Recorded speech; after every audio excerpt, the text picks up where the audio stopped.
Yeah, so as you guys can see by the title of this episode, I thought it'd be interesting to talk about the Hurt Business.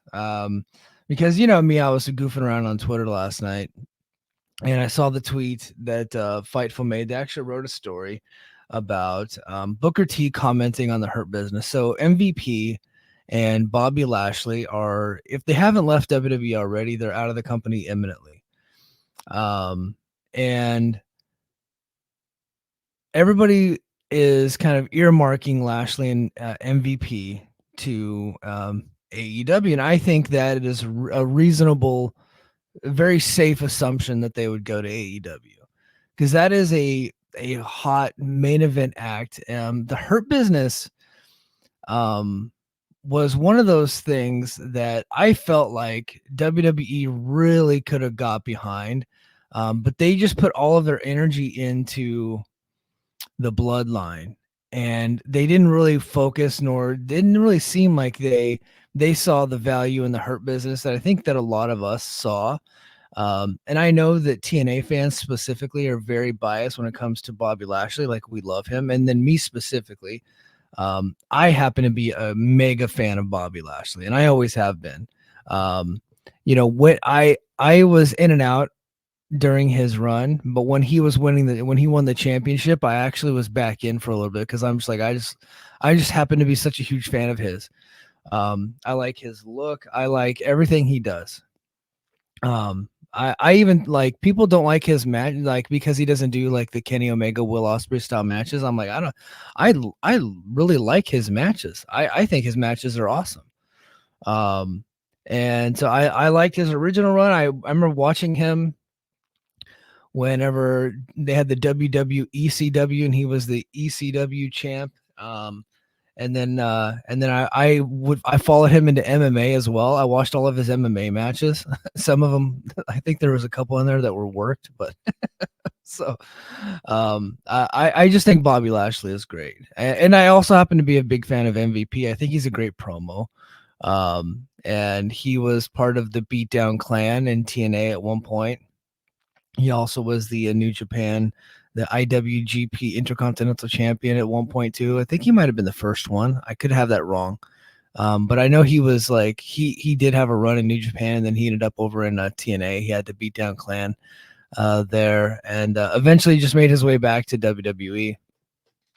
And so anyway, they are on their way out of WWE, and I think it's a reasonable assumption, like I said, that they are going to be going to um, AEW, just because it's such a main event attraction that is very likely to be extremely expensive. And I just don't. I think that AEW would be willing to pay for them, and here's why. Tony Khan really likes former WWE stars that have a grievance against WWE. And MVP, not Lashley. Lashley's so even keeled and mild mannered. He probably doesn't have any issue with WWE, but MVP is a very outspoken guy, and based off of his behavior on social media and on Twitter and Instagram and all that stuff, it appears that he has a grievance with WWE. And in fact, at times on social media, he has hinted at the fact that Triple H might be racist. I think that Tony Khan likes that stuff. He likes signing people that have a grievance against WWE because they are the challenger brand, and they feel like that would give his company a little bit of momentum and some buzz and things like that if you're to bring them over. And MVP, but here's the downside. Look at the guys that they brought over that had a grievance with WWE. Andrade, Rusev, Malachi Black. Buddy Matthews actually just re-signed, but Buddy Matthews was one of those guys that wanted out. So 3 out of 4 were just malcontents. Okay. But Buddy Matthews has just re-signed a pretty lucrative deal, according to all the Ebu of Russell Purists, and I think it got validated by Dave Meltzer this week. So when they sign these guys that have agreements with WWE, it doesn't always work out in their favor. Because you're signing. Sometimes you sign a malcontent, and you assume that because they weren't happy in WWE, they'd be happy over there with you, and then that isn't always the case, and we've seen that play out that way. And then there's also, MVP and Chris Jericho have a beef, and Chris Jericho is one of the top guys in the company and one of the more influential guys in the company. Not the most influential, but one of the guys that has a major influence over Tony Khan. And they got into an altercation. There's a rumor going around that MVP might have knocked Jericho out. That could be a barrier. But MVP and Jericho are old school, and a lot of times old school guys can overcome that stuff because they see money at the end of it. Jericho and Punk had a beef, but Jericho was also one of the guys that like welcomed Punk back in the locker room, and even though they didn't like each other, right? So I think that can be overcome. But why am I talking about this on a TNA show? I think that's the big question. Well, it's because Booker T. I can't tell if he was being interviewed or if this was just on his podcast. If he was just on his podcast, but he says that Booker T wants Hurt Business to sign with TNA. So here goes. Booker T hopes to see the Hurt Business succeed if they get back together. Fans have been buzzing about a potential Hurt Business reunion as Fightful Select reported that Bobby Lashley's WWE contract is coming up soon, and he's expected to leave WWE as his MVP. Shelton Benjamin, a member of the obviously Hurt Business, has been a free agent for months as WWE released him in September of last year. And if Lashley and MVP do hit the open market, some fans hope to see them reform the Hurt Business. Speaking on the Hall of Fame podcast, Booker T shared his thoughts on the potential future of the Hurt Business. And then here he goes. He goes, we're talking about perhaps the next move for Lashley, MVP, Shelton Benjamin. Are these guys going to end up all elite as a new and improved Hurt Business, or are they going to go to TNA and create the Hurt Business over there?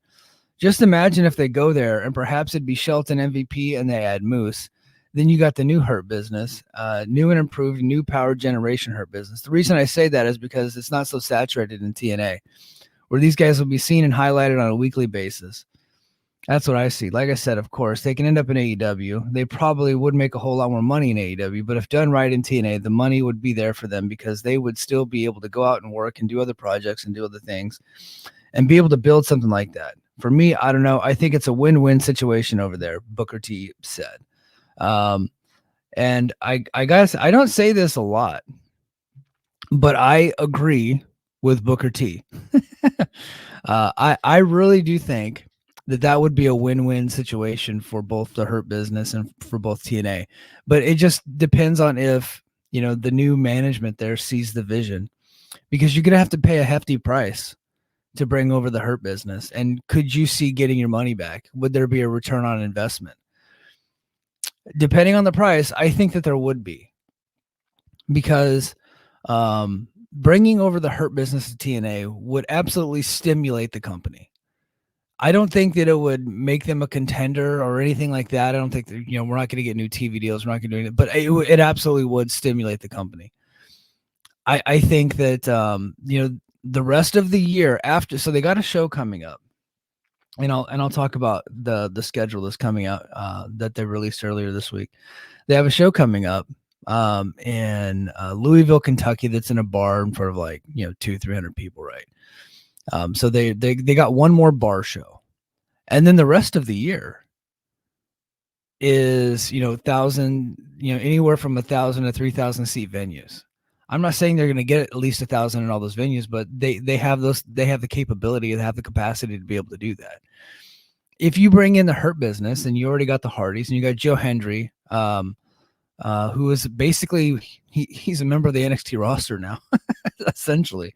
But you got Joe Hendry, who's mega popular right now. Santana is popular right now, and the Rascals, I think, are getting back to that point because of their inclusion on NXT as well. I know Jordan Grace is out the door, but she's still in for the rest of the year. So I think that if you bring over the Hurt Business, you absolutely could stimulate the company and just get some more buzz and more momentum, and you'll be able to fill up those seats. And you might be able to open up capacity to those places to where you're actually, you're doing some decent ticket sales, gaining momentum through the rest of the year. on into 2025, where there's I don't want to say expected, but the rumor is still out there that they might be going live in 25, live every week in 2025.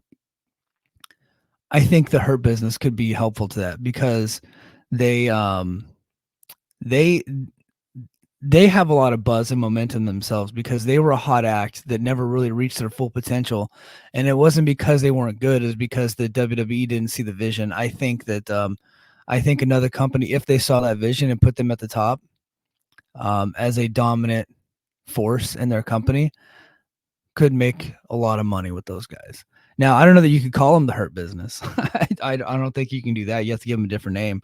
But I like the idea of having Moose with Lashley, Shelton Benjamin, and then you could throw AJ Francis and Rich Swann there, combine First Class and the Hurt Business and Moose, and you got you got a stable of 5 dominant wrestlers with a mouthpiece like MVP.